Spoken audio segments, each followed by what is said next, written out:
Buenos días, ¿cómo están? Muy bien, entonces estamos aquí como para compartir. Disculpe el retraso porque ya reclapaste la de calle, y entonces no pude llegar a tiempo.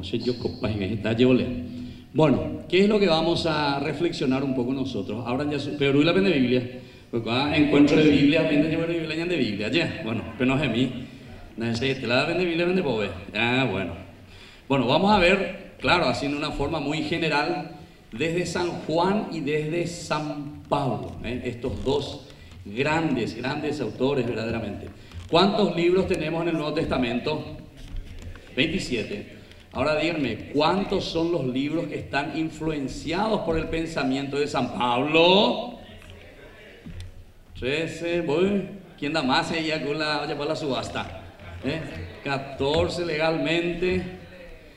Bueno, ya plaza 23, ya nota que es 21. Bueno, pero vamos a explicar, porque ahora me pueden decir, ¿cómo es eso para ahí? Bueno, 7 de estos 21 fueron escritos por San Pablo, de puño y letra. Eso es por lo menos lo que nos dicen así los grandes estudiosos. Pero también incluso de estos 7, ese a Filipenses es un poco así medio dudoso, ¿verdad? No es tan fácil demostrar. Algunos dicen que es ya otro autor, ¿verdad? Pero es siempre discípulo conocido de Pablo, muy cercano, ¿verdad? Bueno, pero en fin, esto es para tener un poco una visión así bien general. Tenemos entonces 7 escritos por San Pablo, puño y letra. Otros 7 que aparecen, ¿qué son entonces? Son de los 14 que decimos así oficialmente que escribió Pablo, son sus discípulos. Tito, Timoteo, todas estas cosas entonces son escritos hechos por sus discípulos, es decir, que conocieron y que estuvieron muy cercanos a Pablo. Claro, uno a veces queda un poco así abierto, ¿verdad? Y dice, y bueno, ¿y cómo puede ser esto? ¿Y cómo uno puede decir esto? Y bueno, y hay que hacer, por eso les felicito yo que ustedes vengan para reflexionar un poco, para saber, para conocer, porque esto hay que estudiar y hay que conocer, ¿verdad?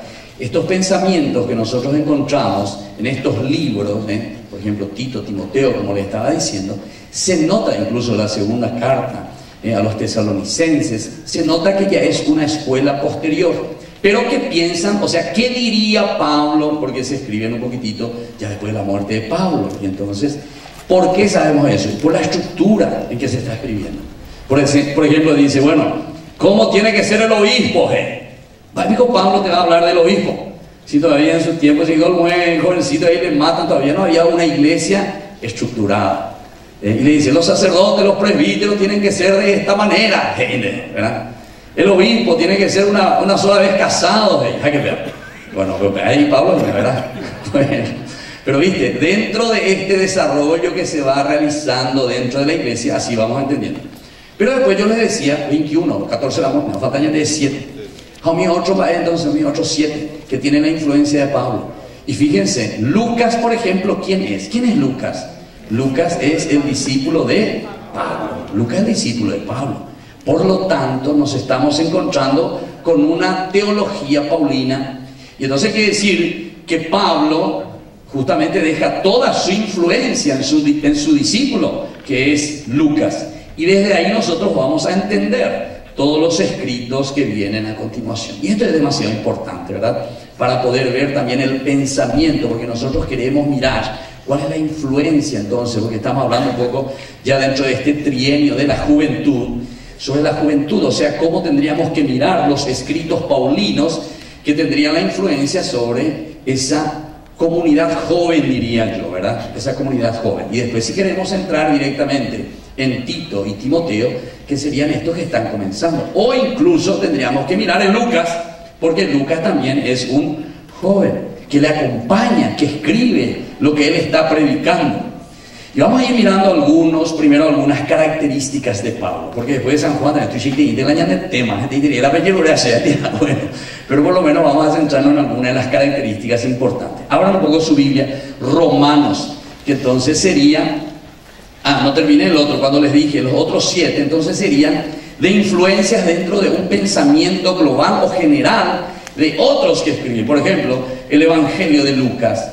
¿Quién sería entonces el Evangelio de Lucas? Lucas describe prácticamente el pensamiento de San Pablo.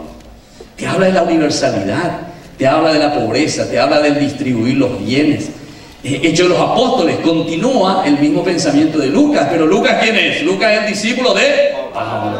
Entonces mira la otra mitad de ahí por escrito. Bueno, por eso le estaba diciendo que Pablo es una figura pero excepcional. Yo hice un curso cuando tuve la suerte de estar por Israel. Entonces hice en la Universidad Hebrea, pero con laicos, digamos, o sea, estudiosos de la Biblia, judíos, porque no son rabinos ni nada de eso, sino que dentro de la Universidad Hebrea, muy interesante, un curso sobre el cristianismo. ¿Y qué es lo que ellos dicen allí cuando presentan sobre el cristianismo y hablan del cristianismo? Dicen, el cristianismo fue inventado por San Pablo, así mismo de seco y de sencillo. ¿Pero por qué? Y porque se dan cuenta, de los 21 libros que nosotros tenemos en la Biblia, o sea, en el Nuevo Testamento, de los 27 libros, 21 son influencia o pensamiento de San Pablo. Y como que dejan de lado a Cristo, ¿verdad? Evidentemente esto es lo que ellos piensan como judíos, como un pensamiento así directamente mirando los escritos nada más. Pero nosotros tenemos que mirar mucho más profundo, ¿verdad? Porque Pablo tantas veces insiste y dice ¿qué cosa? Que toda su razón de ser, ¿quién es Jesucristo. O sea, para él lo voy a convertir. O sea, no es que... Ahora, si él me quiere decir que la iglesia fue estructurada con un pensamiento y con una reflexión bien teológica y fuerte desde San Pablo, eso es otra cosa. Pero no me digas que Pablo inventó el cristianismo, no tiene nada que ver.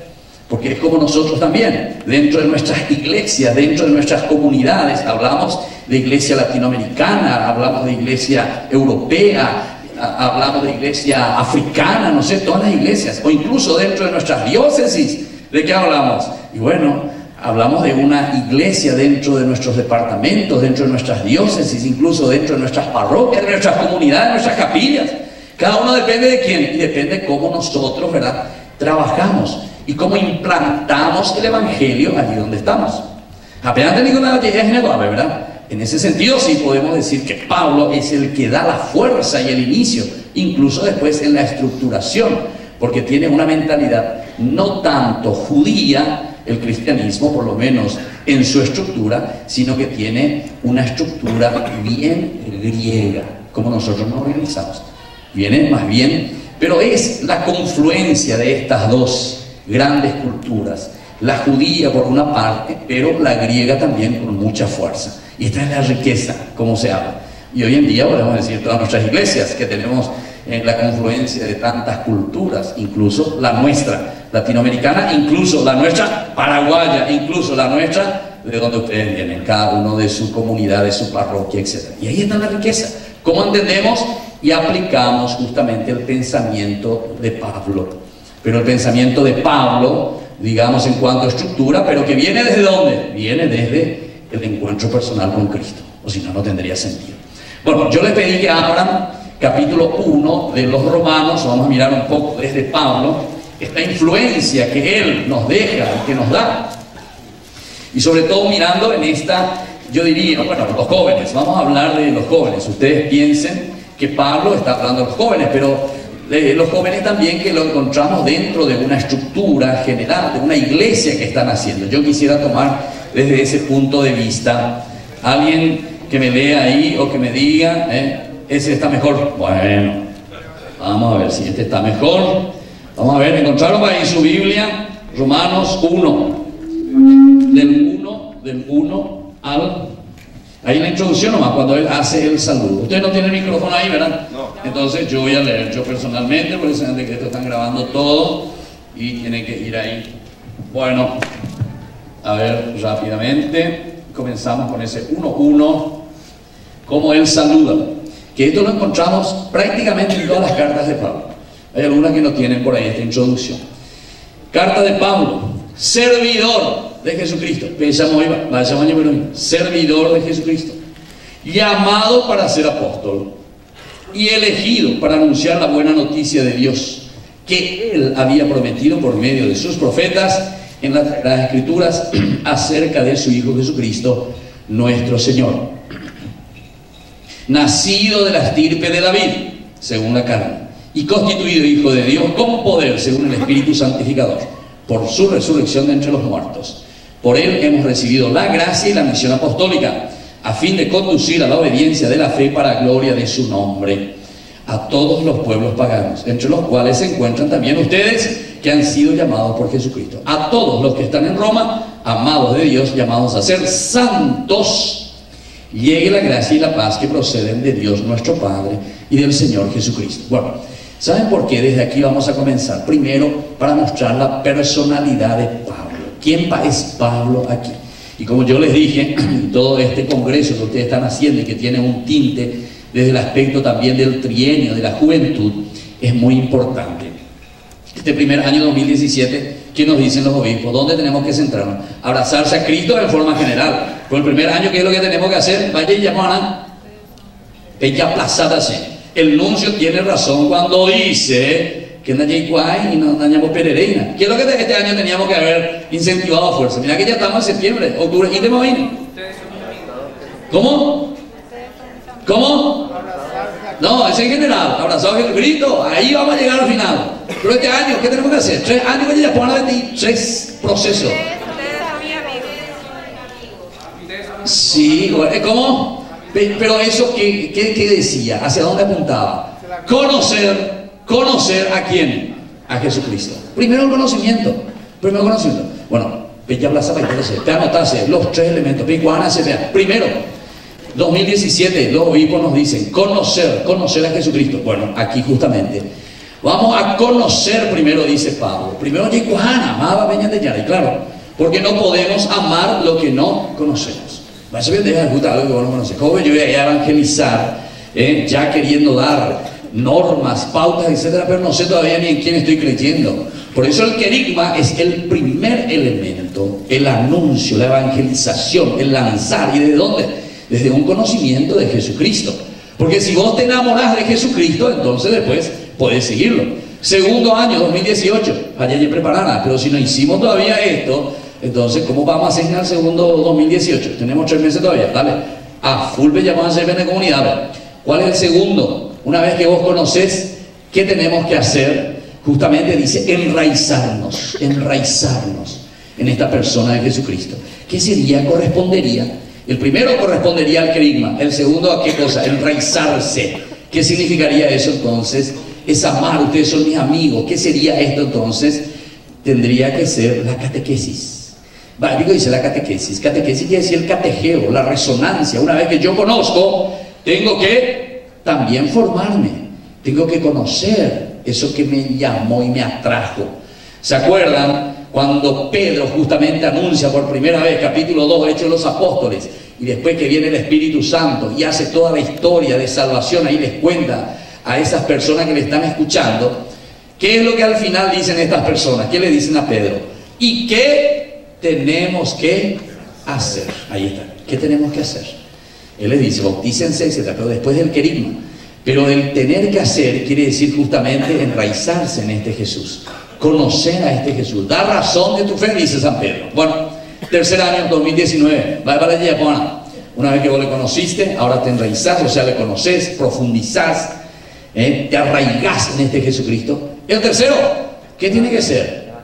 Dar frutos. Dar frutos. Ya plaza paitera se mal la vende obispo fuera ya ven, ya capitán ciudad la vende obispo fuera y después a los párrocos y después a todo lo demás. Entonces fíjense, porque si no el nuncio de la pasalla nos criticó y nos dio una cachepete de primera, dice esto de los jóvenes, que esto, que aquello del trienio, no igual, no hay fuerza de ay, Jesús mío, Dios mío. Entonces tenemos que llamarnos la atención y por eso, si nosotros no sabemos cada año que tenemos que profundizar. Entonces, primero, vamos a repetir un poco. ¿Qué era? Primero, conocer a Jesucristo. Segundo, arraigarse, es decir, enraizarse en Cristo. Y tercero, dar frutos. Y claro, por consecuencia, ¿viste? Es una consecuencia lógica nomás. Bueno, desde aquí entonces vamos a mirar un poco lo que Pablo nos dice. Y vamos a apuntar a esto de los jóvenes para este primer año. ¿Qué es lo primero que hace Pablo? Y justamente él mismo se da a conocer. Pero ¿desde dónde él se da a conocer? Hago un paréntesis porque tenemos que ubicarnos también cuando estamos hablando de San Pablo. San Pablo, ¿quién fue primero, en primer momento? ¿Quién fue San Pablo? Uno que persiguió a quiénes, A los cristianos. Algo hoy la primera. Incluso va y pide en la sinagoga, por favor, denme autorización para ir a traer a estos a estos cristianos, o que se hacen llamar cristianos. Díganme, bueno, todavía no se les llamaba cristianos, pero a estos seguidores de este tal Jesús de Nazaret, que dicen que murió, resucitó y no sé qué cosa, están formando comunidades, están haciendo una secta. Él se considera un celoso fariseo. O sea que él, de cierta manera, lo digo entre comillas, es una persona que busca el bien para el judaísmo, pero de una forma ilícita o equivocada, digamos, ¿verdad? Como después lo vamos a entender mejor. Pero él está con ese celo de cuidar y de ayudar que el judaísmo no se divida. No quiere saber nada de qué cosa, no quiere saber nada de una secta nueva que está surgiendo con el cristianismo. Porque ellos son judíos, Jesús era judío, los apóstoles eran judíos.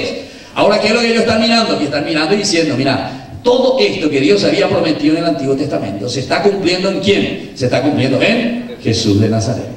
Y entonces ellos predican y dicen, lean nomás después, por favor, Hechos de los Apóstoles, por ejemplo. Son 24 discursos, y todos los discursos de qué te van a hablar, y siempre del mismo requintín.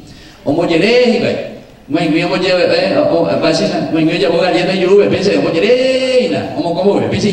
24 discursos que te tratan de las mismas cosas, prácticamente. De una forma o de otra forma, un poco diferente el discurso. Pero estos 24 discursos, 8 en bocas de Pedro, 9 en bocas de Pablo, y después 1 a 1, Esteban, etcétera, etcétera, te hablan de esta historia de la salvación. Y justamente de lo que Pablo nos quiere dar a entender, que es el querigma, entender entonces. Y desde ahí podemos comprender entonces la figura de Pablo, que él no quiere saber nada de esta comunidad que están haciendo. ¿Por qué? Y porque está viendo que estos están fuera de cabeza, están fuera de esa historia de lo que nosotros estamos esperando del Antiguo Testamento. Los cristianos dicen, no, en la persona de Jesús ya se cumple Dios. Esas promesas que había hecho, aquí ya lo ha cumplido. Entonces, vamos a liquidar a esta gente y los hace traer. Entonces, la gente huyó de Pablo. ¿Y por qué? Y porque justamente, primero es perseguidor. Después dice, en el camino, yendo hacia Damasco, ¿qué pasa en este encuentro personal con Cristo? Dice, esa luz que le deja ciego. La pregunta de Cristo, de Jesús mismo, Saulo, ¿por qué me persigue? Pero Señor, yo no te persigo a vos. Pablo o Saulo, lo que tú estás haciendo cuando tú persigues a esta persona, me está persiguiendo a mí. Entonces ahí viene todo este proceso que es muy interesante. Bueno, por esta razón nosotros esto que acabamos de leer encontramos aquí. ¿Por qué?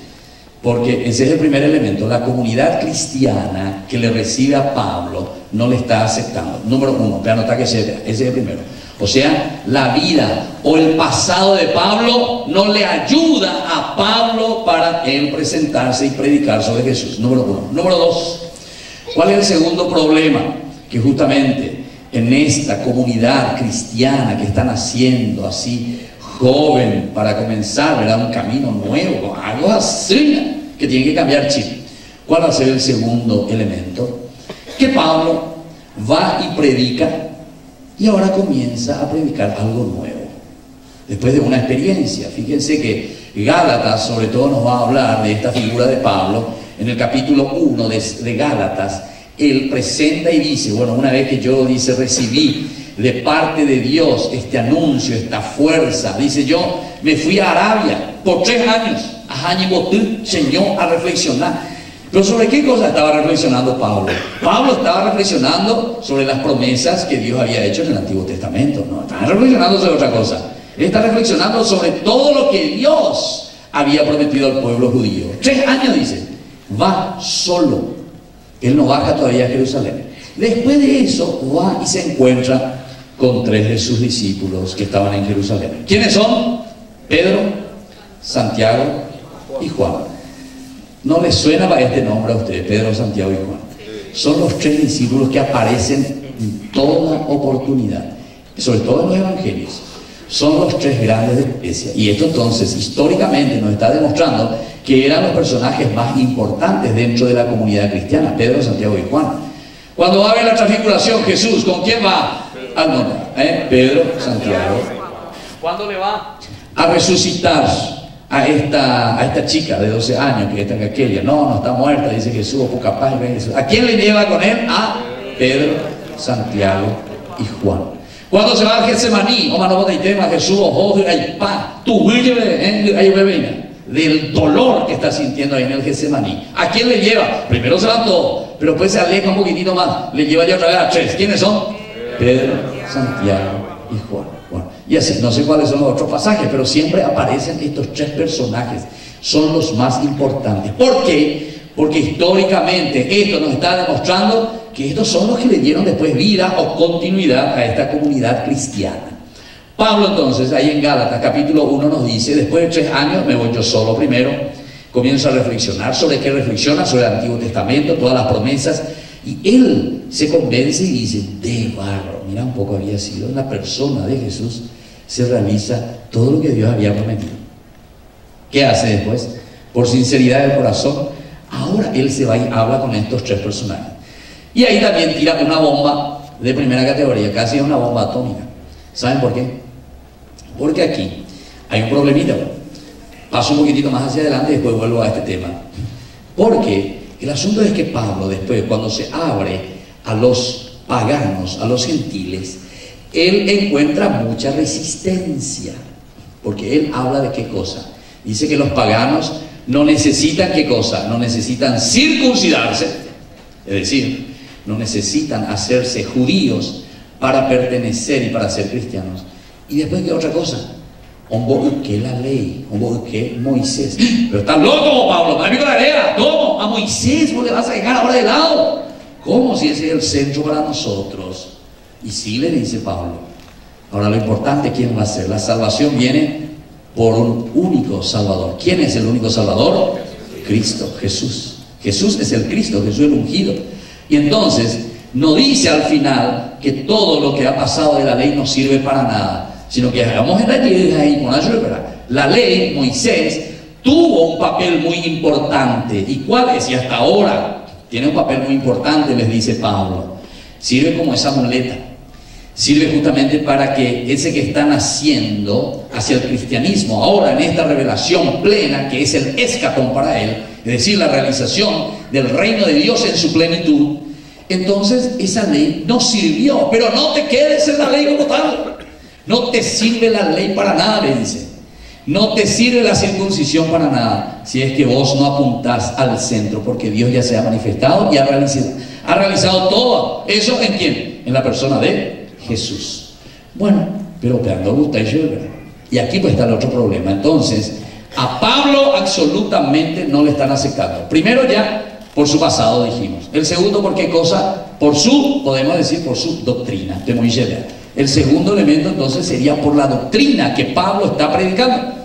Porque le está dejando de lado nada más y nada menos que a Moisés, le está dejando nada más y nada menos que a la ley, y le está poniendo ahora en el centro solamente a Cristo. Hago de nuevo un paréntesis aquí, para que vean eso que les dije al inicio, que Lucas, decíamos que es también discípulo de ¿quién? Discípulo de Pablo. ¿Qué pasa cuando Jesús sube al monte para transfigurarse? Dijimos que le llevaba a los 3, ¿verdad? Bueno, una vez que están arriba, ¿qué pasa? ¿Qué pasa? Él se cambia todo se transfigura, todo en blanco. Dice. Bueno, ¿y después qué pasa? ¿Qué pasa? Aparecen 2 personajes, Moisés y Elías. Moisés representa ¿a quién? A la ley. A Moisés, a la derecha. Y después, ¿quién aparece al otro lado? Elías. ¿A quién representa? A los profetas. Pero después en un momento dice que estaba ahí, qué lindo es todo eso, dice ahí Pedro, etcétera, vamos a hacer tienda aquí, una para Moisés, otra para Elías y otra para el Señor, ¿verdad? 3 tiendas. Ahí tenemos ahí, quedó todo en éxtasis. Y después dice, ¿qué pasa? Que eso desaparece. Pero ¿quiénes desaparecen? Y queda solo, ¿quién dice? Queda solo Jesús. ¿Cuál es el sentido de esto? Y de lo que acabamos de hablar. Y esta es la influencia ya de Pablo y nada. Esta es la influencia, para que vean nomás cómo después esto se vuelve a plasmar en los evangelios. Pablo está antes. Pablo comienza en el año 50 a escribir. Estamos en el año 50 cuando Pablo escribe sus cartas. Los evangelios Marcos, que se escribió el primero, estamos en el año 60, 70, entre esa década. Después viene Mateo, Mateo el segundo en escribirse, que le copia más o menos, o le sigue por lo menos toda la teología de Marcos, o cambia su teología, pero siguiendo la estructura. Mateo está en el año 70, 80. Lucas, que es discípulo de Pablo, estamos ya en el año 80, 90 después de Cristo. Pablo está ya en el año 50, o sea que ¿cuántos años? Casi 40 años después, 30, 35, 40 años después recién se está escribiendo el Evangelio. Entonces lo primero de Cristo, ¿de dónde viene? De Pablo, justamente. Y San Juan sí que ya entre el año 90, 100, 105, por ahí se escribe, se piensa, se hace, se elabora justamente el pensamiento, porque es una reflexión pero maravillosa que encontramos ahí como una síntesis de la teología. Y por eso le estaba diciendo, este momento de la transfiguración te está diciendo lo mismo que Pablo te está diciendo aquí de otra manera. La ley, Jesús se queda solo. ¿Quién desaparece? Desapareció Moisés. Los profetas quedan fuera. ¿Quién desapareció en el momento de la transfiguración? ¿Quién desapareció? Moisés y los profetas. ¿Quién es ahora el centro? Jesús, el único Salvador. Ahí está toda la doctrina. Y ahí está entonces el segundo motivo por el cual le vamos a dar una patada a este Pablo. Dice, no le queremos más aquí entre nosotros.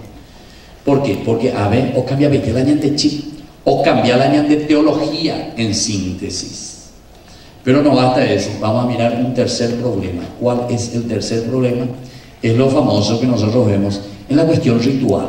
¿Por qué? Porque Pablo dice que ahora hay que dejar eso de la circuncisión. No hay que exigirle más a estos paganos. ¿Y saben qué? Y él sí que se enoja luego con quien, nada más y nada menos que con los propios judíos. ¿Por qué se enoja con los propios judíos?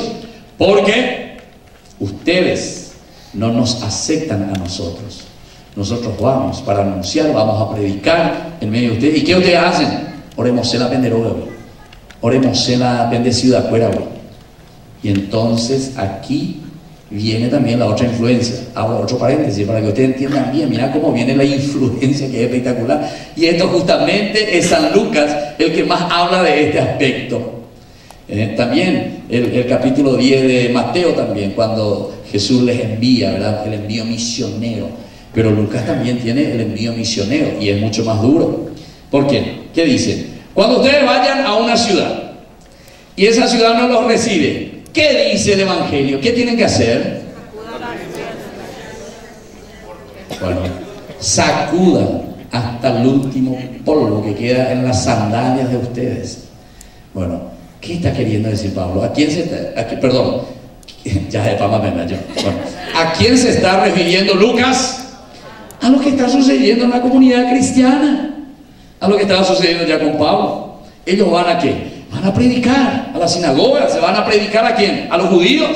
Acuérdate cuando entender el Antiguo Testamento. Vas a entender, si vos sos pagano no vas a entender nada de lo que yo te estoy diciendo. Dios ha cumplido con las promesas que había hecho. Andego pagano, de con Indei cuál va para la Biblia, de con Indei cuál va para la Torah. El pagano no sabía si era otra religión, era otra cultura, no tenía nada que ver. ¿A quién entonces le está predicando al inicio? Le está predicando a los judíos, que le está diciendo que estas promesas de Dios que nos había prometido en el Antiguo Testamento, tengo igual página, porque tengo judío. Y entonces, ¿qué hacen? Oñemosele. Y por eso desde ahí viene toda esta reacción que después nosotros encontramos plasmado aquí, tanto en las cartas de Pablo como también encontramos en los evangelios, ¿viste? Es el problema de la comunidad, es el problema que existe en ese momento en la comunidad. Es tan joven que están haciendo y que ellos están pensando, ¿cómo vamos a hacer? Nos llevamos en Banning, de la sinagoga y de todos los lugares. Pero no basta eso, porque justamente lo que encontramos aquí refleja un aspecto bien histórico. Refleja un aspecto que Pablo y esa comunidad cristiana estaban viviendo en ese momento. Bueno, y ahora sí podemos entender lo que acabamos de leer. Háganme entender, porque ese es el tercero, ¿verdad? Ellos me le dicen, Pablo, vos, tu pasado, negro, guay, vas a ayudar a predicar el Evangelio de Jesucristo. Segundo, vos no sos nadie. ¿Por qué? Porque vos ni estuviste con Jesús. ¿De dónde vos no sos apóstol? ¿O en qué momento fuiste apóstol? esta doctrina que vos me traes no tiene nada que ver. De con Iguay. ¿Saben cómo le llaman justamente a Pablo por eso? Mini apóstol. Y él se enoja en un momento y les dice directamente: ¿quiénes son estos que se creen super apóstoles? Les llama super apóstoles. Porque se nota que había sido en las comunidades donde Pablo fue predicando e iniciando la misma comunidad. Después vienen otros y entonces escuchan en ese relacionamiento con esta comunidad, escuchan lo que Pablo había predicado o lo que Pablo le había comunicado. ¡No! ¡Vaya media puta pida! Lo que dice Pablo, pero mentira. Este es un evangelio que le falta parte. Este es un evangelio mutilado, le dicen estos que vienen después a visitar la comunidad donde Pablo había predicado. Entonces Pablo, imposible ahí. Bueno, les voy a hacer leer todo eso para que ustedes entiendan que esta comunidad que están haciendo, esta comunidad verdaderamente incipiente, joven, necesita entonces, y por eso es que Pablo es muy duro. Entonces una de las características de Pablo justamente va a ser eso. Esto que nosotros encontramos en realidad se refiere, y anoten ahí, esta primera parte que leímos, se llama autodefensa de Pablo. Así de sencillo. Esta es la autodefensa. Pablo se defiende a sí mismo contra estos superapóstoles. Primero te dice, servidor de Jesucristo. Servidor de Jesucristo. Es decir, yo no vengo aquí porque yo quiero. ¿Qué dice la traducción de ustedes? No sé qué traducción tiene usted. Alguien que me lea ahí. El mío dice servidor de Jesucristo. ¿Cómo dicen de ustedes? Ahí está, siervo. Ese mejor todavía. Obed, abad, es en hebreo. Significa justamente el esclavo, el que se pone a los pies de. Mira cómo él se considera, Pablo. Él pues se deja tocar verdaderamente por Cristo. Y ante esa realidad ahora es ese nuevo convertido. Como sucede también en nuestra realidad, ¿verdad? Cuando hay alguien que ya de mayor, de repente venían de Yara, cógese. Y entonces ahí ese tiene todas las ganas y toda la fuerza. Justamente conozco, la vez pasada hace un mes por ahí, me encontré con un tipo, con una persona así, ¿verdad? Y estábamos hablando. Porque justamente me fui, ustedes vieron ya el programa ese Jóvenes para los Jóvenes, no, todavía no vieron, en la tele, porque comenzamos ya un programa ahí de televisión con los jóvenes todos los domingos, unicanal, de las 2 de la tarde. Y entonces me fui pues, para pedirle auspicio, porque digo, tener auspicio para mantener un programa así de televisión. Bueno, y después, hablando así, etcétera, después me dice, si vayamos, me gusta andar, yo vaya un ateo de primera vez. La sembiesco, ya alguien puede formar que esto, aquello, una vez la será topado, y estábamos ahí, yo estaba parado ahí a su lado, ¿verdad? Estábamos. Y después de repente dice, añandúa de Bushepinimbae, está ahí el sacerdote, estábamos lo medio adelante, a piba ahí, tengo aripá, y campana, así, y madre, ya, agua, pues, a ver, la sembiesco, coño, motiva, y claro. Pero después dice, no, nada, bueno, no pasa nada, después me di la vuelta y salí en la iglesia, un poco de aire, y así me coño, con la sopereré, con la zona selva, yo te iré al hospital, ¿qué es lo que te pasa? Y joven, años, 46, 47 años, ¿verdad? Bueno, a ver, no, nada, mi amor, hay que llegar, guapo.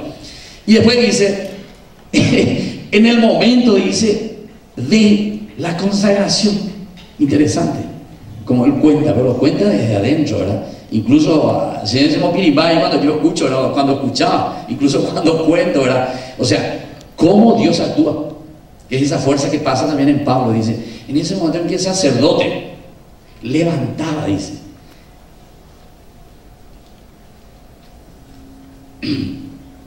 el cuerpo de Cristo. Ahí se pirimba, y ahí dice que ya me caí, dice, pero me caí de rodillas, y ahí sentí, dice, como una fuerza de Dios en mi corazón y en mi vida, o poco se ve, pero desde esa vez ahí, o cambiar la serie, cambió mi vida, dice, ahí me di cuenta, dice. Y mi esposa se asustó, dice, pero pues ella entendió que algo espiritual me estaba pasando. Y era ese momento de conversión. Imagínate, como 47 años, Yo, dice, vida aquí, allá, todo tranquilo, no se va a hacer nada. Con mi empresa, con mi plata, con todo lo que tengo, hay cosas de aquí para allá. Pero pues dice, en ese momento, dice, Dios que me tocó, Dios que verdaderamente hizo algo en mí. Y desde ahí va ahí, bueno, y así también era Pablo. Porque Pablo al final de cuentas, imagínate vos de qué situación, esto fue impensable, esta conversión. Un tipo que está persiguiendo, que está matando a los otros, de repente se encuentra con un Cristo que le toca profundamente. Y desde ahí viene la conversión. Bueno, y eso es lo que verdaderamente sucede aquí. Y Pablo, entonces, ¿qué es lo que quiere defender? Y él por eso defiende y dice, Anila Peñe Evaí Jereje, Anila Peñe cualquier viroreí, porque ellos no confían en Pablo. Incluso otra de las cartas dice que al final le tuvieron que poner a Pablo uno de los hermanos que le acompañase a las otras comunidades cuando él se iba. Pero también tenía razón de ser. Si el tipo estaba persiguiendo, era como un piragüey que le iba descubriendo que esto que aquello, después le llevaba y le hacía matar. Pero imagínate, o le llevaba a la cárcel, o le pegaba todo mal, etcétera, etcétera. Entonces, pues ya que estaba hoy. Entonces dice el otro que tenía que dar al final de cuentas testimonio de que yo estaba en el recto camino y que yo no estaba buscando el mal para esa comunidad. Todo lo contrario, quería lo mejor para esa comunidad.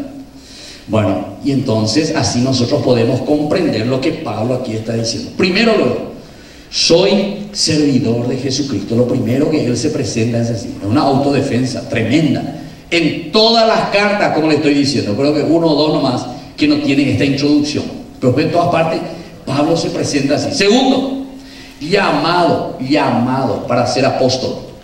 Pero todos me le dicen, pero vos qué te vas a decir que sos apóstol si vos no estuviste con Jesucristo. ¿Quién dijo el apóstol? El apóstol era solamente aquel que estuvo con ¿quién? Con Jesús. El que no estuvo con Jesús es el apóstol. Y entonces le dice, vos de dónde te estás autonominando apóstol. Digo, ¿estás ahí apóstol? Pero sin embargo él dice, yo fui llamado especialmente por el Señor en esta visión. 3 años que él se fue también y reflexionó y vio todo el Antiguo Testamento. Es decir, que Pablo con sinceridad aquí le está buscando al Señor y lo está encontrando. Y después él dice, yo soy apóstol. Esto es que está realmente súper convencido, tocado por Dios para decir, yo soy apóstol. Porque en realidad, más de la eres de apóstol, ¿ah? Si vos no tuviste. Y eso es lo que le están echando en cara. Y por eso él se defiende continuamente y dice, yo soy apóstol, llamado por Cristo, por el Señor. Otro, elegido para anunciar la buena noticia. Hay que ver. ¿Por qué esto? Porque justamente estamos diciendo el segundo aspecto que hablamos, que era sobre la nueva doctrina que él trae. De Corintios cambia página. Vos no estás diciendo lo que dice el Antiguo Testamento. ¿Cómo vas a sacar la circuncisión? ¿Cómo vas a decir que la ley de Moisés ahora ya no sirve? Pero estamos todos locos. ¿De dónde está leyendo en San Pablo la idea? Está cambiando nuestro chip. Por eso que los judíos no le aceptan después y no aceptan el cristianismo en realidad. Por eso, por esta razón. Y Pablo le dice, no, yo verdaderamente fui llamado y elegido para anunciar la buena noticia. ¿Y en qué va a consistir esta buena noticia? Y va a consistir en todos los otros elementos que él aquí va a ir anunciando. Que él, viste, y ahí ahora ya te pone y te escribe bien y te dice que él había prometido por medio de sus profetas en las Sagradas Escrituras, a que vean. Entonces, a ver, yo fui a porque te dice, esta cosa no es inventada por mí. ¿Esta cosa de dónde viene? Esto es lo que Dios había prometido ya desde antiguo. ¿Y dónde está? En la Sagrada Escritura. Está en tu Torah, está en tu ley, en tus profetas. Continúa. ¿Acerca de quién? De su Hijo Jesucristo nuestro Señor. Aquí te pone la buena noticia. Es decir, que los profetas, ¿y quiénes? Y Moisés habían anunciado y habían hablado de quién? De Jesucristo. Hablan un poco Lucas capítulo 24 versículo 13. ¿De quién te habla? Capítulo 24 versículo 13. San Lucas. ¿De quién va hablando? Más va la persona que ve. ¿Cómo? Discípulos de Emaús. Bueno, ¿quién era Lucas? Lucas es discípulo de Pablo. Te vuelvo a repetir la misma cosa. Ustedes saben ya, no vamos a leer ahora, ¿verdad? Pero les digo nomás para que ustedes vean y tengan en cuenta. ¿Qué es lo que pasa? Ya apañan de droga, me dicen los discípulos. O Manoma, o Pama. Este que estábamos esperando que era el Mesías, no Icobema, ya anda enseñando droga. Mientras van en camino, ¿qué pasa? Jesús mismo viene en medio de ellos. ¿Y qué pasa? Le hacen toda la explicación. Tú eres el único forastero que no sabe estas cosas, que Mario pega, etcétera, etcétera. Hay un ping-pong ahí de preguntas. ¿Qué hace después al final Jesús? ¿Qué hace con estos discípulos? Jesús comienza a ¿qué cosa? A explicarles, ahí está, las escrituras. Yo vengo a anunciarles esta buena noticia, pero no es que yo estoy inventando que traigo una religión de Marte, de Júpiter, de Uranio o de Platón o no sé de dónde, de Plutón, ahí Plutón. Acá me llamaba el nombre de los astros, de los planetas. Bueno, no es que viene una nueva doctrina de otro lugar. No, de su misma realidad. Jesús le explica de dónde. De los profetas dice, pasando por Moisés y todos los profetas, etcétera, etcétera, y los salmos, le va explicando acerca de quién, acerca de Jesucristo. Es la buena noticia. Viste que Pablo, esto ya había dicho, ¿quién después lo dice ahí en el capítulo 24? ¿Quién lo dice? San Lucas. ¿Dónde aprendió Lucas en síntesis su reflexión? Aprende de San Pablo. Entonces es un buen estudiante, ya es un buen discípulo de Pablo. Entiende, comprende. Entonces él te está transmitiendo de esta manera. Nacido de la estirpe de David. ¿Qué tiene que ver aquí la estirpe de David? Y justamente para decirte, no es que esta religión como viene de otro planeta. Exactamente, es la continuación. Estamos con el Antiguo Testamento. ¿Quién era David? David era, y continúa siendo hasta ahora, el centro de la religión judía. Abraham será muy importante, pero en el centro está ¿quién? Está David. Abraham es el papá pueblos, el papá de los pueblos, Abraham. Y así sucesivamente, ¿verdad? Los otros nombres teológicos también muy importantes. Pero el centro de todo, ¿quién es? Es David. David es el que verdaderamente les dio la tierra. David es verdaderamente el que les dio ¿qué cosa? La monarquía, es decir, una organización, un nacimiento como pueblo a Israel. Es David. Y después Salomón, ¿verdad? Salomón por el aspecto religioso, es decir, por la construcción del templo. Son los dos personajes más importantes de Israel, o sea, del judaísmo. Actualmente también, ¿entienden? La estrella de David, toda la cuestión. ¿Saben lo de David? Bueno, cuando nosotros lo encontramos, si ustedes miran nomás, Lucas 18, 35 en adelante, ¿de qué te habla? Lucas 18, 35 en adelante, ¿de quién te habla? Fuerza. Batecoa, el involucrado la de Biblia. Bueno, título nomás, muy bien, el ciego de Jericó, muy bien. ¿Qué pasa con ese ciego de Jericó? ¿Está dónde? A la vera del camino. ¿Quiénes va pasando? Jesús entra ¿a dónde? A Jericó. Cuando están pasando la muchedumbre, ¿qué hace ese ciego? Jesús, después, hijo, hijo de David, hijo de David, hijo de Jesús, tenemos que hacer. ¿Van a decir que Jesús es Nazaret? No. ¿Quién es el que escribe? Lucas. ¿Qué es lo que dice Lucas? Hijo de David, de la estirpe de David, es el centro. Quiere decir que aquí hay una continuación, pero absoluta verdaderamente, que viene del Antiguo Testamento. Y entonces, esta iglesia que están haciendo, esta iglesia joven que está abriéndose, porque esto se está abriendo y no por una moda y veina, ahora entiende que no es algo que viene desde afuera, no es una nueva doctrina, no, nada que ver, es directamente la continuación de lo que ya había sido prometido anteriormente. Bueno, y constituido hijo de Dios con poder, según el Espíritu Santificador. Esto es buenísimo, ¿verdad? Porque te vuelve a insistir en la fuerza del Espíritu de Dios. Que después Lucas, en su libro, en el segundo tomo, Hechos de los Apóstoles, ¿quién va a ser el actor principal en el libro de Hechos de los Apóstoles? ¿Quién es el actor principal? El Espíritu Santo. Ahí el Espíritu Santo es que tú. Oye, apota algo y el Espíritu Santo. Oye, apota algo y el Espíritu Santo eligió a y los mandó a. Mano eligió el Espíritu Santo, Espíritu Santo, Espíritu Santo. Espectacular, ¿verdad? Y aquí, viste, Pablo te vuelve a decir eso, según el Espíritu Santificador, por la resurrección entre los muertos. Por él hemos sido recibidos la gracia, la misión apostólica, a fin de conducir la obediencia a la fe, etc. Bueno, esa es la causa por la cual nosotros encontramos a este Pablo que se está abriendo. Bueno, pero aquí no termina. Esta es una pequeña introducción que estamos haciendo. Fíjense ahora lo que yo les quiero mostrar, y a mí me parece que es importante. Abran inmediatamente Segunda Corintios. Esto es solamente para entender lo de los superapóstoles. Segunda Corintios, capítulo 10. Segunda Corintios, capítulo 10. Vaya, llegó en Segunda Corintios, capítulo 10. Ahí, autodefensa de Pablo. Pero yo quiero, aquí justamente, para que entiendan nomás, ¿de dónde va yo le estoy hablando? Yo le estoy hablando sobre fundamentos, o sea, tenemos que entender. Claro que esta, una horita que tenemos, un caramelito. Caramelo, mire, escuela que ya le cogen agua, bueno, paciencia, pero tendríamos que esto dedicar todo un día, por lo menos para hacer una introducción que valga la pena, ¿verdad? Pero aquí, en el 11, bueno, el 10 primero, la respuesta de Pablo a la acusación de debilidad. Primero, ¿por qué? Va adelante, yo voy a predicar, vos en realidad sos un inútil, de valer la de pero, perdón, de valer la de escribir, ya ves, pero de pituar en el hablar, etc. O sea, le dicen muchas cosas de las debilidades de Pablo.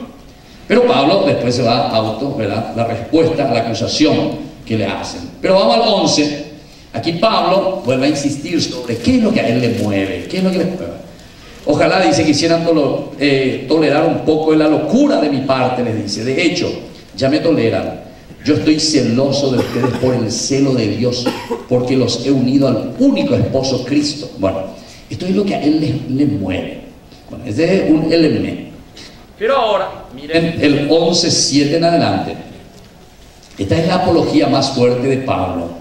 ¿Acaso procedí mal al anunciarles gratuitamente la buena noticia de Dios, humillándome a mí mismo para elevarlos a ustedes? Porque otros, además de toda esa parte doctrinal, y esto ya entra en la parte más humana, algunos saben qué decían de Pablo. Pablo, ¿sabes qué? Vos venís aquí, vos vas a predicar a esta gente por otro interés. ¿Cuál es el interés? Platita. Digo, yo ya me iba a ver predicar vos, yo para en rico jamás, haré quiero de eso, para qué lo hace con poco a ver que ir a tira ya. Pablo reacciona y ahí le saca todo en cara. Dice, yo me fui, en ningún momento fui gravoso para ustedes, nunca les pesé nada. Incluso yo trabajé con los otros haciendo, él era por la pinta tejedor, hacía redes, se nota, o tejedor para tiendas, carpas, había sido Pablo. Y dice, yo me gané, dice, no solamente por predicar. Y además, le voy a echar en cara a usted y le voy a decir otra cosa. Son las otras comunidades las que me ayudaron, por lo menos económicamente. Eso lo está diciendo en síntesis, ¿verdad? Bueno, lean después con más detención.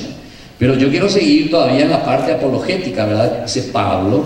Y miren, siempre el 11, y a mí me gusta esta parte, porque es maravillosa, para que entiendan esta fuerza que nosotros también tenemos que aplicar ahora, el conocer a Cristo, como decíamos en este año del trienio, ya que estamos hablando y decimos, ¿qué es lo que Pablo nos puede ofrecer a los jóvenes? O a nosotros que estamos trabajando con los jóvenes, ¿hacia dónde le tenemos que llevar? ¿Qué significa este conocimiento de Cristo? Y miren, desde el 11:21, del 11:21, yo les voy a leer aquí lo que tengo. Dicen que hemos sido demasiado débiles, lo admito, para mi vergüenza, dice Pablo. Hasta ahí, tranquilo, admití bien. Pero hagan algunas cositas. Pero, de lo mismo que otros se jactan, otros que se creen, y ahora hablo como un tonto, también yo me puedo jactar. Y ahí comienza algo maravilloso. Escuchen cómo dice. Ellos son hebreos, yo también lo soy. Son israelitas, yo también. Son descendientes de Abraham, yo también. Son ministros de Cristo, vuelvo a hablar como un tonto, yo lo soy más que ellos. A que le eche ya en cara. Mucho más por los trabajos, mucho más por las veces que estuve prisionero, muchísimo más por los golpes que recibí. Con frecuencia estuve al borde de la muerte. Estuve, dice, al borde de la muerte.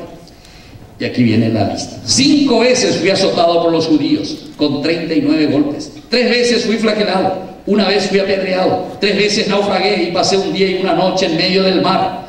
En mis innumerables viajes pasé peligros en los ríos, peligros de asaltantes, peligros de parte de mis compatriotas, peligros de parte de los extranjeros, peligro en la ciudad, peligro en lugares despoblados, peligro en el mar, peligro de parte de los falsos hermanos, cansancio y hastío, muchas noches en vela, hambre y sed, frecuentes ayunos, frío y desnudez, y dejando de lado otras cosas más.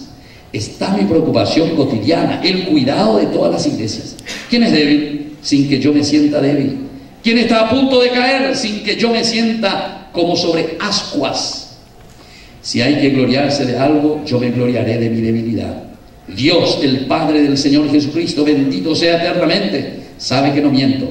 En Damasco, el etnarca del rey Aretas hizo custodiar la ciudad para apoderarse de mí y ponerme en la cárcel. Y tuvieron que bajarme por una ventana de la muralla, metiéndome en una canasta. Así escapé de sus manos. ¡Vaya coba! Entonces voy a darle un aplauso a Pablo allá. Imagínense, es impresionante. Este tipo, bueno, y yo pienso que por aquí es lo que nosotros podemos pensar. O sea, Pablo, ¿qué es lo que diría hoy a los jóvenes? ¿O cómo nos diría a nosotros? Comunidades también florecientes o comunidades que estamos comenzando. Porque una vez de comunidad, fuera de que me viñan de canguiletos, y más todavía con este movimiento bíblico que está comenzando, que también somos jóvenes, podemos decir. Yo apuntaría más no en cuanto a la edad, sino que apuntaría más en la novedad de la juventud, lo que estamos haciendo y lo que queremos hacer. Y les felicito a ustedes. Y aquí también, en la diócesis, que están comenzando y con fuerza esta cuestión de la renovación bíblica. Allá yapona, y hay que hacer con fuerza. Y yo ya les dije, yo estoy dispuesto a ayudar en todo lo que pueda, ¿verdad? De acuerdo a mis posibilidades. Yo sé que no es mucho, pero por lo menos en algo podemos ayudarnos. Y ahora estamos haciendo de todo un poco, ¿verdad? Pero aquí está el ejemplo claro de Pablo. Y él dice, pero, yo no quiero, dice, pero voy a ser como un tonto, dice. Pero ya que con ala, y afuera magato, y ellos son apóstoles, y esto, va a dar ya por socio de ella, pues no va a él le está diciendo. Yo el que tengo que gloriarme, y mira poco, y te hace la lista. Mira poco lo que yo sufrí. Fui prisionero por esto, peligro por aquello. ¿Pero por qué? Porque justamente al final te dice, todo esto lo hice por qué cosa, por ese convencimiento y por esa fuerza de la acción de Dios en mi propia vida. Apenas en el mensaje principal de hermano, ¿verdad? Desde Pablo por lo menos. Me pidieron también desde San Juan, pero hace tiempo de mañana, ¿verdad? Díganme que el horario, porque hace ya más mañana, depende de varias para mañana, depende de varias pilla 20 mañana. Pecharle toma mañana se le depende curse más mañana, depende de mujer, depende variando y cuál. Pero fíjense, esta centralidad justamente, el cristocentrismo de Pablo, pero es impresionante, es impresionante. Entonces, es uno de los primeros elementos que nosotros tenemos que acentuar también en el trabajo que estamos haciendo. Yo sé que no es fácil. Primera cosa, y con esto, ¿dónde va a estar los encargados? Díganme que porque no quiero, vos vas a venir, bueno, avísame que ya estamos, ya. Bueno, entonces voy a ir terminando con esto.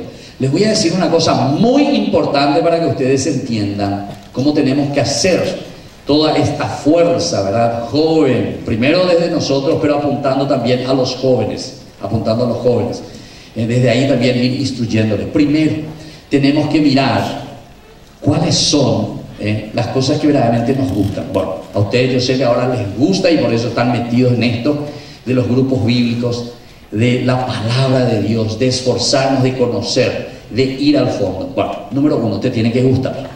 Segundo, no basta que me guste nomás. Si oiga, te hace gustar, no sé, me gusta ser un gran futbolista, pero nací de tu mano, entonces, aunque a vos te guste, me gusta, yo quiero decir, pero si no tenés una pierna, discúlpame que te diga, o si no, se porte, bebé y la arpa, pum, asustada, o meter la pelota. Entonces, si no tengo, segundo, tenés que tener la cualidad, o sea, la habilidad. Pero la habilidad, ¿cómo tenemos que hacer? Y justamente, la habilidad también uno va entrenando. No es que hoy me llaman a la selección paraguaya y yo ya me voy al juego, porque hoy, ¿sabes qué? Estamos necesitando jugadores, ni falta ahora uno en el equipo. Vamos a jugar selección paraguaya. No. Primero tienen que ver, a ver si se chuta la pelota, si corro, si recito, que esto, que aquello. ¡Ey! Ayer elegí sellado, si no serían bull. ¿Entendiste? Incluso te pueden llamar a ver que está allí suplente. ¿Está bien? Bueno, tiene que tener habilidad. Entonces, por eso está muy bien estos congresos.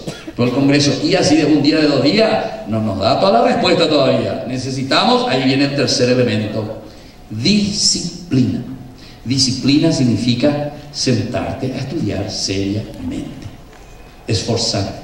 No por escuchar o por leer una o dos veces la palabra de Dios, pues ya te creas ya, aquí justamente, estos que se jactan, como dice Pablo, estos que piensan que ya saben todo, no, necesitamos disciplina. Allá, tres callos que tienen que tener ustedes. ¿Cuáles son? ¿Cuáles son los lugares de tus tres callos? Uno, aquí. Yo voy a ver, estudiar. Ni concentra. Segundo, soy tu mesa. Entonces, en tu codo tiene que haber callo. Te pongo a mí, pero ¿cómo va la callo? No se ve. Pero ¿cómo va la callo? A ver, ni acá, pero no vamos a nada. Se más o menos, ni a no va a decir. Bueno. Y tercero, ¿dónde? Tercero. ¿Por qué? Eres guapana. La cuisa, se itatilla de coger de aquí para allá. No, dando y o sea, disciplina. Tres cosas entonces. Te guste. Segundo, tenés que tener realmente esa habilidad con la palabra de Dios. Y tercero, disciplina. Estudiar. Una vez ya te pesa, ya que venía rendida, no ya la profesora muy mandé de 5, de 4, lo que sea, de ya te crees ya el gran biblista o no sé qué cosa. No, así. Y yo le puedo decir que es bien difícil. Bueno, pero tenemos que animarnos. Les felicito, muchísimas gracias. No sé si quieren hacer alguna última pregunta. Mañana dice, no, aplausos de mañana. Bueno, muy bien. Me gustaría compartir más, ¿verdad? Con ustedes, pero ¿puede responder una pregunta si es que se tiene? Bueno, si quieren dice algunas preguntas. A ver, rápido, fuerza. Mejorando que sé. A ver, habla, fuerza. Cuando usted habla de una resistencia de parte de la comunidad, Sí. ¿eso es la comunidad judía, la comunidad inclusive de los primeros creyentes? Sí. Los Entonces, apóstoles? recuerden, aquí hay de todo eso que vos nombraste. La comunidad judía, la comunidad cristiana incluso, justamente de los apóstoles. Porque él les llama, aquí yo no les hice leer, ¿verdad? Porque demasiado tiempo necesitaría, porque debe tener una riqueza pero impresionante. Ustedes justamente eligieron una de las cosas más maravillosas que encontramos, que desde aquí nace el cristianismo, desde Pablo nace el cristianismo, es la base y la fuerza. Y aquí encontramos los primeros problemas de la primera comunidad cristiana que están haciendo. Entonces, él tiene resistencia ¿dónde? En la comunidad de los judíos, en la comunidad judeo-cristiana, es decir, por eso estábamos diciendo superapóstoles, más bien las superapóstoles, y son ya los cristianos, pero que están viniendo ¿de dónde? Del judaísmo. Por último, ahora nomás ya que vos me preguntaste esto, 1 Corintios, capítulo 1, versículo del 10 en adelante, aunque sea de título te me mañase. Capítulo 1, 1 Corintios, capítulo 1, versículo 10 en adelante. El criterio de la prudencia. Ahí está, la división en las comunidades. Lean un poquitito así rápido, a ojo, vuelo de ojo, como se dice. ¿Qué dicen? Algunos dicen, ¿cuáles son los 4 nombres? Yo soy de Pablo, yo soy de Apolo, yo soy de Cefas, yo soy de Cristo. Ahí te nombre 4 nombres. La comunidad cristiana incluso está dividida. Apolo, ¿a quién representa? Apolo está representando a los paganos que están viniendo del paganismo. Pedro, ¿a quién representa? Cefas, ¿a quién representa? A la comunidad judeo-cristiana. Pablo, ¿a quién está representando? Y justamente a esa comunidad que él está evangelizando, que está naciendo. Y Cristo, evidentemente, que sería el centro. Por eso después Pablo dice, ¿acaso yo morí por ustedes? ¿Cómo se van a dividir? Esa es la primera y no va a ser. Uno que dice, yo soy de Apolo, yo soy de Cefas, yo soy de Cristo, yo soy de Pablo. No, ¿acaso Cristo está dividido? ¿Acaso yo morí por ustedes? Etcétera. Entonces, esa pregunta que vos estás diciendo es un chamurreado aquí de divisiones. Presiones desde la comunidad cristiana, los mismos apóstoles que no entienden. Y claro, porque Pablo me está saliendo en offside. Por eso yo le estaba diciendo, a Pablo no hay que confiar mucho en Pablo, si él era perseguidor de los cristianos. Muy bien, otra pregunta, fuerza, sí. Apóstol por vocación, dice. Ahí está, por vocación. Vocare, ¿qué quiere decir? Llamado. Bueno, Sapucainago dice la vocare, llamar, hablar. Es decir, esa fuerza interior, como yo le estaba diciendo y le puse ese ejemplo de ese señor, que se convierte de repente, pero que ni eso quiere decir el vocare, Dios que te llama. Desde Iguay, Moyolao, como los profetas, él se está presentando nada más y nada menos que como un profeta, como cualquiera. Se resiste incluso, Pero Señor, yo te estoy persiguiendo a vos. Claro, Saulo, si vos le estás persiguiendo a uno de estos, me estás persiguiendo a mí. ¿Sí? Por vocación, en este sentido. El llamado que viene desde Cristo. Porque él no tenía ninguna raíz, él no conoció a Cristo, no estuvo con Cristo. Y entonces, ¿de dónde es lo que te viene esto? Y le están cuestionando, por eso es su autodefensa, ¿no? Bueno, última, ¿verdad? Tercera. Me da todavía medio se ríe así, pero ya. Bueno, última pregunta. Fuerza. Padre, usted habló Sí. de que Pablo 3 años estuvo solo, Sí. manejando todo lo que él luego ya sabía, Sí. pero que no interpretaba. Exactamente. Entonces, ¿verdad? Eso mismo le ayudó a él para hacerle entender a los judíos cristianos, en este caso Pablo, porque con Pablo es el que más problemas tenía, ¿verdad? Ayudó a esa entrega, a ese cambio de Pablo, Así mismo. ¿verdad? Entonces, eso es lo que nosotros tenemos que hacer con los jóvenes que usted está pidiendo. Y claro, o sea, conocer, ¿verdad? Conocer. O sea, conocer nuestra historia de la salvación, ¿verdad? A mí me gustaría un día, pero hablar sobre todo primero, luego tendríamos que hablar de la estructura de la Biblia, lo que nosotros le decimos la introducción a la Biblia.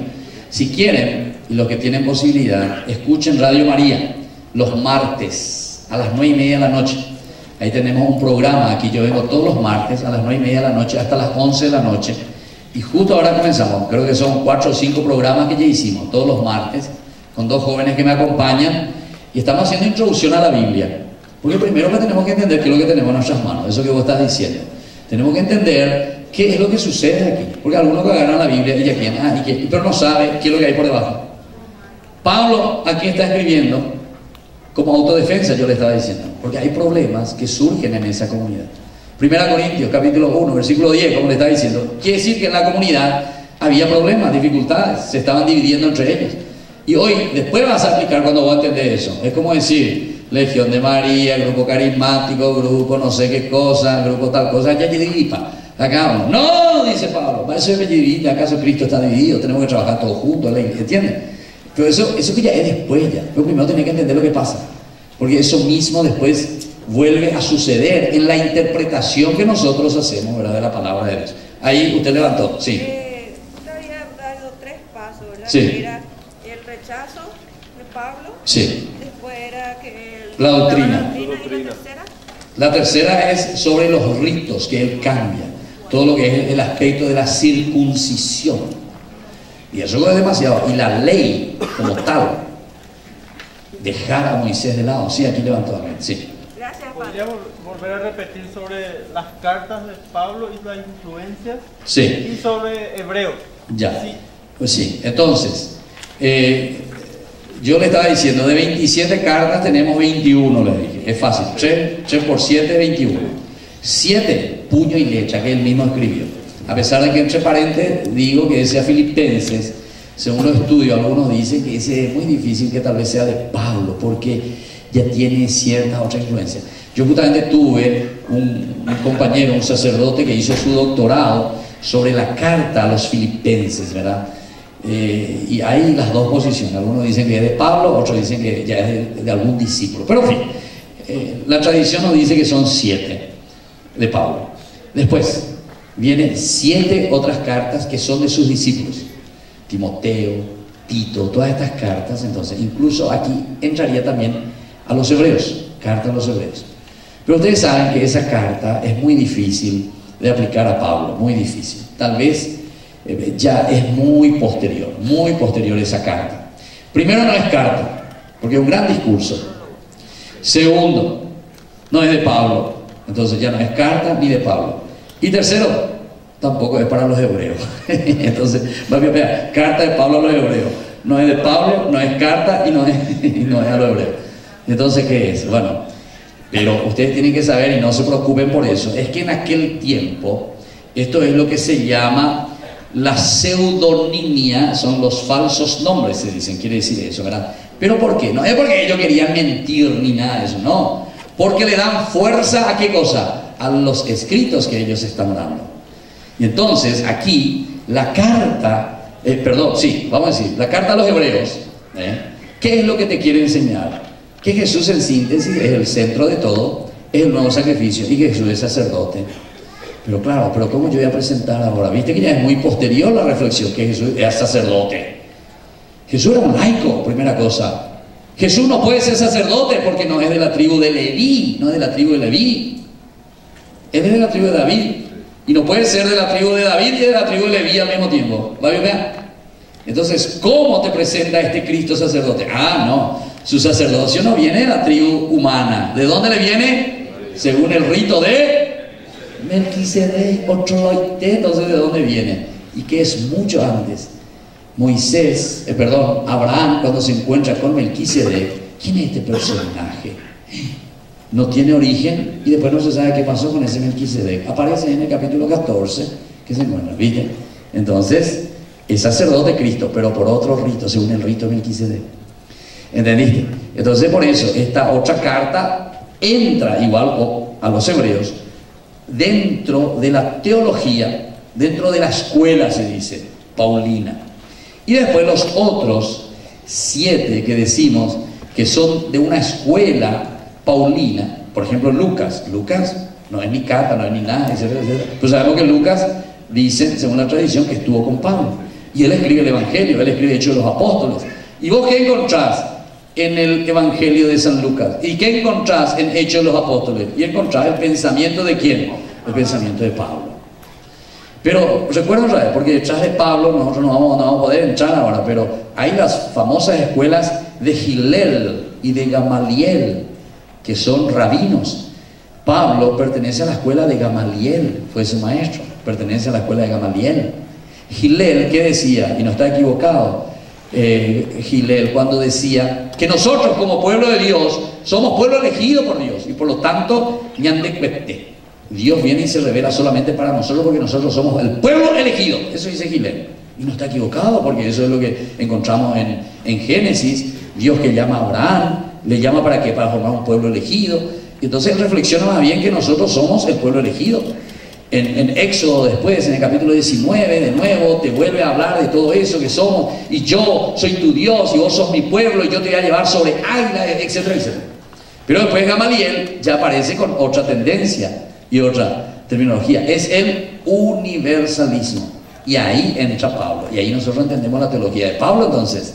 Porque Pablo te abre la mente y te dice, no, Jesús vino no solamente para morir por nosotros, de judío, el pueblo elegido. No, la muerte de Cristo es universal. Y entonces ahí vos entendés por qué Pablo se está abriendo a todos los judíos, a todos los paganos. ¿Por qué? Y justamente por eso, porque él entiende que la revelación, no es que se tiene que quedar aquí nomás, tenemos que abrirnos a todos los demás. Y de ahí vienen todas las consecuencias. No va a hacer falta entonces ya la ley como tal, te va a ayudar la ley como tal. Pero si este es un pagano ni conoce lo que es la ley, entonces yo le tengo que entender el caracú del mensaje de la buena noticia. Y no hace falta la circuncisión, ese es un signo, es un rito. Hay otra forma de circuncisión. Como dice, nos rasguen las vestiduras. ¿Qué dice que hay que rasgar? El corazón, eso es lo que vale. Bueno, creo que por ahí ya vale, ya. Pues si no, ya me he dado. Bueno, muchas gracias. Que sigan súper bien, que Dios los bendiga. Ahora que va a haber el almuerzo. ¿A Tierra Santa? Ah, bueno. Entonces, los que quieran ir a Tierra Santa, este año, en diciembre, vamos a estar en Navidad, en la gruta, ahí el 24 a la noche con el patriarca, ahí donde nació Jesús. Entonces estoy organizando un viaje a todos los que quieran ya. Si no tienen todavía la platita, porque ya es demasiado, dentro de poco, en diciembre, vamos a hacer también en Semana Santa, 19 de marzo hasta el 3 de abril que llegamos aquí, eso es Semana Santa. Ahí vamos a pasar la Semana Santa, ahí también, todo, del Monte de los Olivos, Jesús que entra a Jerusalén, todo lo que necesita. Vamos a visitar toda Tierra Santa, evidentemente, ¿verdad? Ahora, entonces, el costo es $3.850 dólares, 3.850.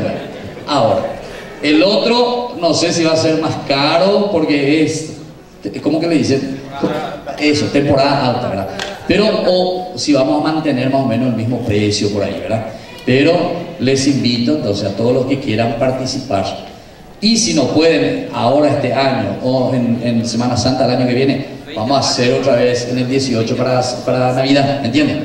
O sea, yo estoy queriendo hacer cada año 2 viajes, Semana Santa y Navidad, cada año. Entonces comiencen ya a ahorrar cada día $1. En 3.850 días, entonces ya pueden tener su platita. Vos bien, en cuántos años, ¿verdad? Bueno, muy bien. Y creo que vino, la señora Dolly está por ahí, no sé si está por ahí la señora Dolly, levante la mano. No, no vino, es la señora que me ayuda. ¿Está, Pico? Ah, ya, ¿dónde está? Ah, ya está, miren voy allá en el medio, ya está. Levanta tu mano, hacerle un adiós a todos. Bueno, ya nos vamos a decirle, los jóvenes, adiós. Bueno, con ella tienen que hablar si es que quieren, y ella tiene también las informaciones, el papelito, etcétera, si quieren, ella les puede dar. Muchas gracias.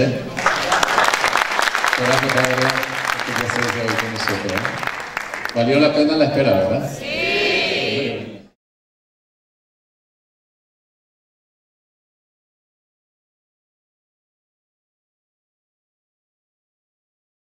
Y se saludan, los obispos saludan a los jóvenes comprometidos en hacer realidad esta reforma basada en valores humanos y cristianos que permitan el desarrollo integral de la personalidad de cada joven.